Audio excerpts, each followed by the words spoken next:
മുമ്പ് സന്ദീപ് വാചസ്പതി ഇപ്പോൾ കേരളത്തിൽ ഉയർന്നിരിക്കുന്ന ആരോപണങ്ങളിൽ ഒരു പ്രധാനപ്പെട്ട ആരോപണം ഈ പൂരം കലക്കിയതുമായി ബന്ധപ്പെട്ടാണ്.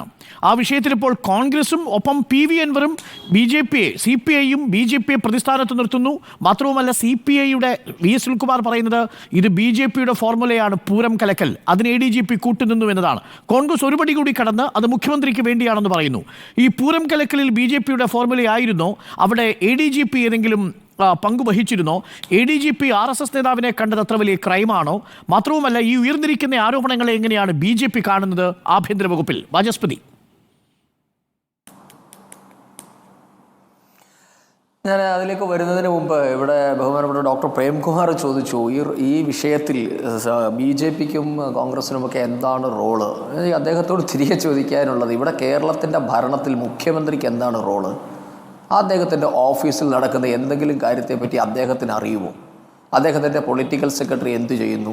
ലോ ആൻഡ് ഓർഡറിനെ പറ്റി ഡെയിലി വന്ന് അദ്ദേഹത്തോട് ബ്രീഫ് ചെയ്യുന്ന ADGP എന്തു ചെയ്യുന്നു? അദ്ദേഹത്തിൻ്റെ സ്വന്തം മുന്നണിക്കകത്തെ MLA എന്തു ചെയ്യുന്നു? ഇത് സംബന്ധിച്ച് ആർക്കെങ്കിലും എന്തെങ്കിലും ധാരണ ഉള്ളതായി മുഖ്യമന്ത്രിക്ക് അറിയുമോ? അപ്പോൾ അതുകൊണ്ട് യാതൊരു വിധമായ കൺട്രോളുമില്ലാത്ത ഒരു ഭരണം കേരളത്തിൽ നടക്കുന്നു. അതിൻ്റെ ചുവട് പിടിച്ചാണല്ലോ ഈ ആരോപണങ്ങൾ മുഴുവൻ വന്നത്. ഞാനൊന്ന് ചോദിക്കട്ടെ, ഇവിടുത്തെ ആരോപണങ്ങളിൽ എത്രയെത്ര ഗുരുതരമായ വെളിപ്പെടുത്തലുകളാണ്. ഇവിടെ ബഹുമാനപ്പെട്ട ആസഫ് അലി പറഞ്ഞതുപോലെ ആരോപണമാണോ വെളിപ്പെടുത്തലാണോ എന്നൊക്കെ കാലം തെളിയിക്കട്ടെ.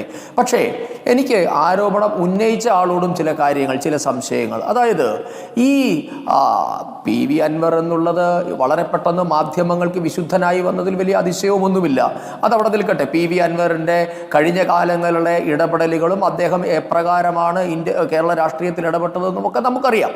പക്ഷെ ഞാൻ ചോദിക്കുന്നത്, PV അൻവർ പറഞ്ഞതിൽ അതീവ ഗുരുതരമായി ഞാൻ കാണുന്ന ഒരു കാര്യം, ഈ ADGP അജിത് കുമാറിനെതിരെ പലവിധ ആരോപണങ്ങളും ഉന്നയിച്ചു. അതൊക്കെ അന്വേഷിക്കേണ്ടത് തന്നെയാണ്. പക്ഷെ അപ്പോഴും അദ്ദേഹം പറഞ്ഞ ഒരു കാര്യം, ADGP അജിത് കുമാർ മന്ത്രിസഭയിലെ പലരുടെയും ടെലിഫോൺ ചോർത്തി എന്നതിൽ യാഥാർത്ഥ്യം, അത് നിലവിലുള്ള സംവിധാനത്തെ അദ്ദേഹം ദുരുപയോഗം ചെയ്തതാണ് എന്നും നമുക്കറിയാം. അത് ആരുടെ നിർദ്ദേശമാണ് എന്നതിലേക്ക് ഞാൻ കടക്കുന്നില്ല. പക്ഷേ PV അൻവർ എങ്ങനെയാണ് ടെലിഫോൺ ചോർത്തുക? ADGP അജിത് കുമാറിന്റെ ഭാര്യയുടെ ടെലിഫോൺ താൻ ചോർത്തിയിട്ടുണ്ട്, വേണ്ടി വന്നാൽ ഇനിയും ചോർത്തുമെന്ന് PV അൻവർ പറയുമ്പോൾ ഇതിന്റെ പിന്നിൽ യാതൊരു സംശയവും നമുക്കാർക്കും എന്താ തോന്നാത്തത്? അൻവറിന്റെ വീട്ടിൽ ടെലിഫോൺ ചോർത്താനുള്ള സംവിധാനങ്ങളുണ്ടോ? അതോ ADGPക്ക് മുകളിൽ ആരെങ്കിലും, ലോ ആൻഡ് ഓർഡർ ADGPക്ക് മുകളിൽ ആരെങ്കിലും ഈ ടെലിഫോൺ ചോർത്തി അൻവറിന് നൽകിയോ? സത്യത്തിൽ PV അൻവറിനെതിരെ ഇമ്മീഡിയറ്റ് കേസ് എടുക്കേണ്ടതല്ലേ? അദ്ദേഹത്തിന്റെ കൺഫെഷൻ ആയിരുന്നു അത്, ഞാൻ ടെലിഫോൺ ചോർത്തിയിട്ടുണ്ട്, ഇനിയും ചോർത്തും. നിയമ സംവിധാനത്തോട് വെല്ലുവിളിയാണ്. ഇവിടുത്തെ CPIന്റെ പ്രതികളോട് എനിക്ക് ചോദിക്കാനുള്ളത്, നിങ്ങൾ വ്യക്തി സ്വാതന്ത്ര്യത്തെ പറ്റിയും പൗരാവകാശത്തെ പറ്റിയും വലിയ വാചാലരാകുന്നവരല്ലേ?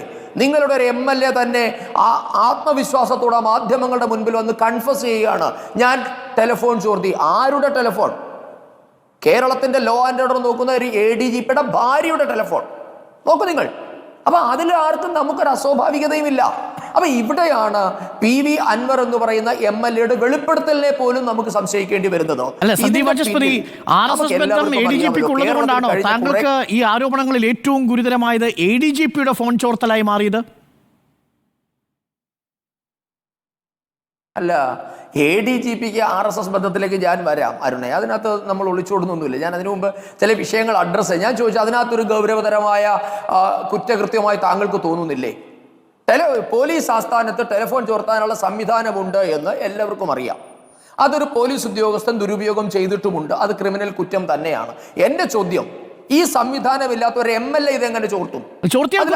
സന്ദീപ് വാചസ്പതി, പക്ഷേ ഞാൻ മനസ്സിലാക്കിയത് അദ്ദേഹം വാട്സാപ്പിലുള്ള മറ്റൊരു ഫോൺ വെച്ച് ചോർത്തിയെടുത്തു എന്നതാണ് ഉദ്ദേശിച്ചത് എന്നാണ് ഞാൻ മനസ്സിലാക്കുന്നത്. അദ്ദേഹം നൽകിയ വിശദീകരണം അങ്ങനെയാണ്.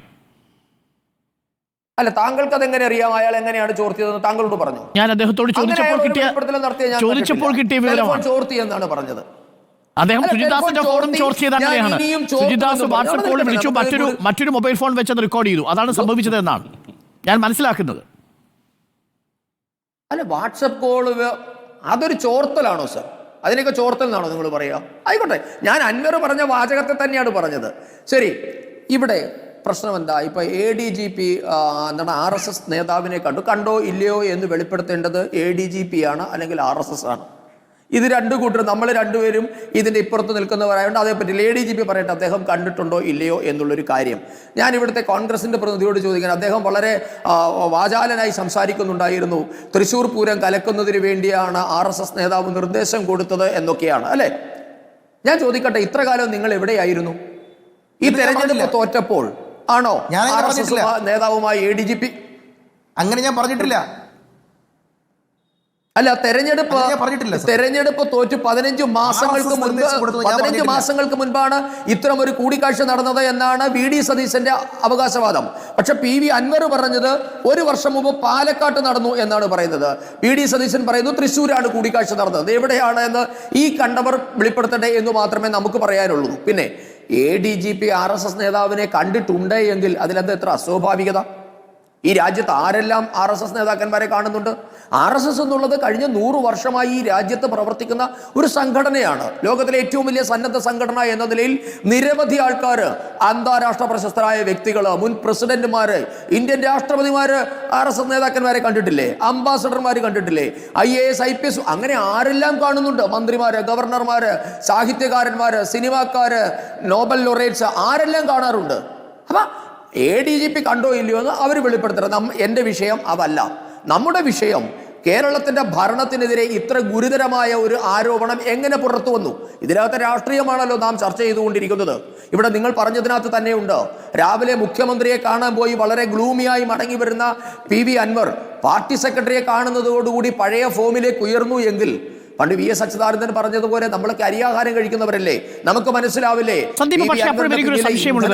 കസ്റ്റംസും പോലീസും അടക്കമുള്ള സ്വർണം പൊട്ടിക്കലടക്കമുള്ള വിഷയങ്ങൾ ഈ സംസ്ഥാനത്ത് നടക്കുന്നു, ഈ രാജ്യത്ത് നടക്കുന്നു എന്നറിയുമ്പോൾ കേന്ദ്ര അന്വേഷണ ഏജൻസികൾ ഇത് എന്ത് ചെയ്യുകയായിരുന്നു? റവന്യൂ ഇന്റലിജൻസ് വിഭാഗം എന്തു ചെയ്യുകയായിരുന്നു? കസ്റ്റംസ് വിഭാഗത്തിനും പോലീസിനും തമ്മിലൊരു കൂട്ടുകെട്ടുണ്ടെങ്കിൽ സ്വർണ്ണക്കടത്ത് പിടിക്കാൻ ഒരുപാട് ഓടി നടന്ന സ്വപ്ന സുരേഷിന്റെ വിഷയത്തിലെ BJP നേതൃത്വം ഈ വിഷയത്തിൽ പ്രതികരിക്കാത്തത് എന്തുകൊണ്ടായിരിക്കും?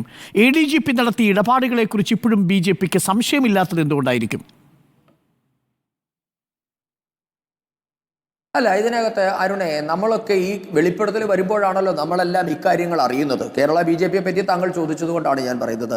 കേരള BJPക്ക് കേരളത്തിലെ കസ്റ്റംസിലെ ഉദ്യോഗസ്ഥന്മാർ എത്തരത്തിൽ ഇടപെടുന്നു എന്ന് അറിയാനുള്ള രഹസ്യ സംവിധാനങ്ങളൊന്നും ഞങ്ങൾക്കില്ലല്ലോ. ഞങ്ങളുടെ പാർട്ടി ആസ്ഥാനത്ത് അത്തരം ചോർത്തൽ പരിപാടികളൊന്നുമില്ലല്ലോ. അപ്പം ഞാൻ പറഞ്ഞു വന്നത്, ഇത് മനസ്സിലാക്കേണ്ടത് കേരളത്തിലെ സ്വർണ്ണക്കടത്തുമായി ബന്ധപ്പെട്ട് CPIMന്റെ രണ്ട് ധാരകളാണ് ഈ സ്വർണ്ണക്കടത്തിന് ഉപോത്ബലകമായി അല്ലെങ്കിൽ അതിന്റെ ചാലക ശക്തികളായി പ്രവർത്തിക്കുന്നത്. കണ്ണൂർ പാർട്ടി നേതൃത്വവുമായി ബന്ധപ്പെട്ട 2 ധാരകൾ ഇതിനകത്തുണ്ട് എന്ന് ആർക്കാണ് അറിയാൻ വയ്യാത്തത്? അവർ തമ്മിലുള്ള പടലപ്പിണക്കത്തിന്റെ ഭാഗമാണിത്. കഴിഞ്ഞ ദിവസം ഒരു കാര്യം കൂടെ ഞാൻ പറയാം. PV അൻവറിന് പരസ്യ പിന്തുണയുമായി രംഗത്ത് വന്ന കാരാട്ട് റസാക്കാരാണ്. കാരാട്ട് റസാക്ക് വളരെ പെട്ടെന്ന് പിന്തുണയുമായി വന്നില്ലേ? അപ്പൊ PV അൻവറും കാരാട്ട് റസാക്കും ജലീലും അടക്കമുള്ള ഒരു നെക്സസിന് കണ്ണൂരിലെ സ്വർണ്ണക്കടത്ത് ലോബിയുമായി എന്ത് ബന്ധമുണ്ട് എന്ന് നാം അന്വേഷിച്ചോ? അപ്പൊ ഇതിന്റെ പിന്നിൽ ആരോപണം ഉന്നയിച്ചിരിക്കുന്നവർക്ക് ബന്ധമുണ്ടെന്ന് എങ്ങനെ പറയാൻ സാധിക്കും വചസ്പതി? അത് ലോജിക്കലി കറക്റ്റ് ആവില്ലല്ലോ. ഈ സ്വർണ്ണക്കടത്ത് വിഷയം അന്വേഷിക്കണം എന്നല്ലേ അവർ പറയുന്നത്? അല്ല, അതാ ഞാൻ ആരോപണം ഉന്നയിച്ചവരും അല്ല സർ, ആരോപണം ഉന്നയിച്ചവന്മാർ അത്ര മാന്യന്മാരൊന്നും അല്ലല്ലോ. അവരാണല്ലോ ഇവിടുത്തെ വിഷയം. അല്ല, മറിച്ച് തെളിവുകൾ നമ്മുടെ കയ്യിലില്ല. ശ്രീ വചസ്പതി,